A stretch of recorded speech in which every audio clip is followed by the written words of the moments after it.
পৃথিবীর সবচেয়ে সুরক্ষিত মানুষদের একজন ডোনাল্ড ট্রাম্প, যার চারপাশে স্তরে স্তরে নিরাপত্তা।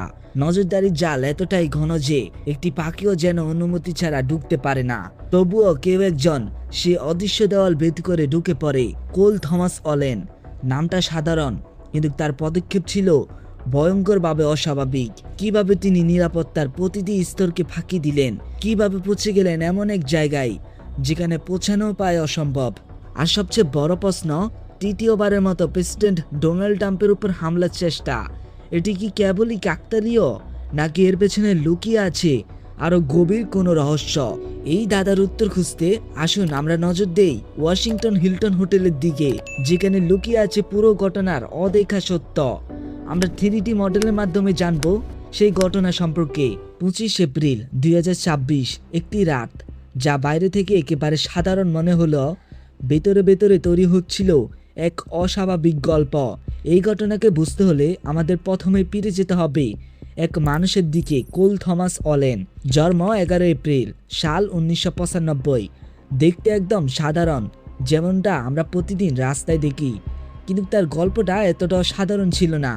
তিনি 2013 থেকে 2027 ক্যালিফোর্নিয়া ইনস্টিটিউট অফ টেকনোলজি এ পড়াশোনা করেন। বিশ্বের সেরা মেধাবীদের মাঝে কাটানো 4টি বছর, যেখানে মানুষ স্বপ্ন করে, ভবিষ্যতে তৈরি করে।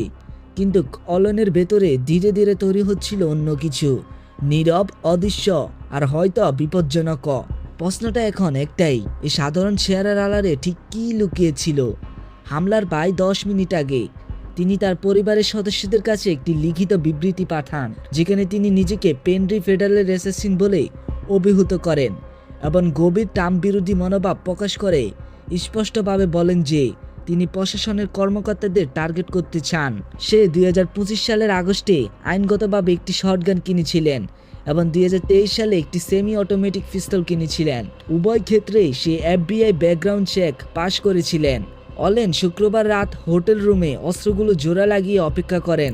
রাত 8টায় ওয়াশিংটন হিলটনের ইন্টারন্যাশনাল বলরুমে, যেটি হোটেলের নিচে অবস্থিত, 2600 জন অতিথি ব্ল্যাক টাই পরে উপস্থিত ছিলেন। এই ভূগর্ভস্থ রুমেই president, first lady, vice president, FBI director, secretary of state, attorney general সহ মার্কিন যুক্তরাষ্ট্রের পুরো নির্বাহী নেতৃত্ব একসাথে বসেছিলেন। এদিকে অ্যালন তার অস্ত্র নিয়ে নড়াচড়া শুরু করেন। প্রাথমিক তদন্তে জানা যায় তিনি তার হোটেল রুম থেকে সিঁড়ি ব্যবহার করে টেরেস লেভেলে নেমে আসেন, অস্ত্রগুলো একটি ব্যাগে করে নিয়ে। তিনি শান্তভাবে সিঁড়ি দিয়ে নামেন।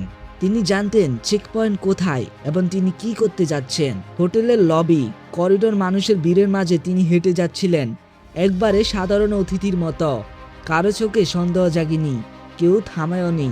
প্রায় রাত 8:36 বলরুমের দরজার বাইরে মূল মেটাল ডিটেক্টরের স্ক্রিন এরিয়ার কাছে তাকে সিকিউরিটি চ্যালেঞ্জ করে। তিনি প্রথম ব্যারিকেডগুলো দৌড়ে পার হয়ে গুলি চালাতে শুরু করেন। অন্তত 2টি গুলির শব্দ শোনা যায়। সিক্রেট সার্ভিস ইউনিফর্ম ডিসিশনের একজন সদস্য পাল্টা গুলি চালান, কিন্তু বিশৃঙ্খলার মধ্যে গুলিটি লক্ষ্যকষ্ট হয়। এরপর অলেনকে তাৎক্ষণিকভাবে ঘিরে ফেলা হয়, মাটিতে ফেলে চেপে ধরা হয় এবং হ্যান্ডকাপ পরিয়ে ফেলা হয়।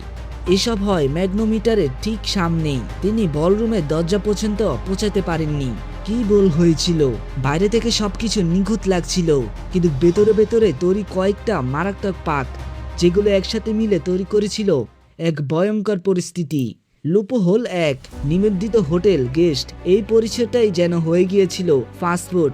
প্রাথমিক কোনো স্ক্রিন ছাড়াই অলেন ভেতরে ঢুকে পড়েন, যেন পরিচিত মুখ মানেই নিরাপদ। লুপহোল 2, আইনের ভেতরে অস্ত্র। সব অস্ত্রই কেনা হয়েছিল আইন মেনে। কোনো রেড ফ্ল্যাগ ছিল না, কোনো সতর্ক সংকেত ধরা পড়েনি, ফলে কাগজ কলমে সবকিছু ছিল স্বাভাবিক। সবচেয়ে শীতল করা প্রশ্নটা এখনো বাকি।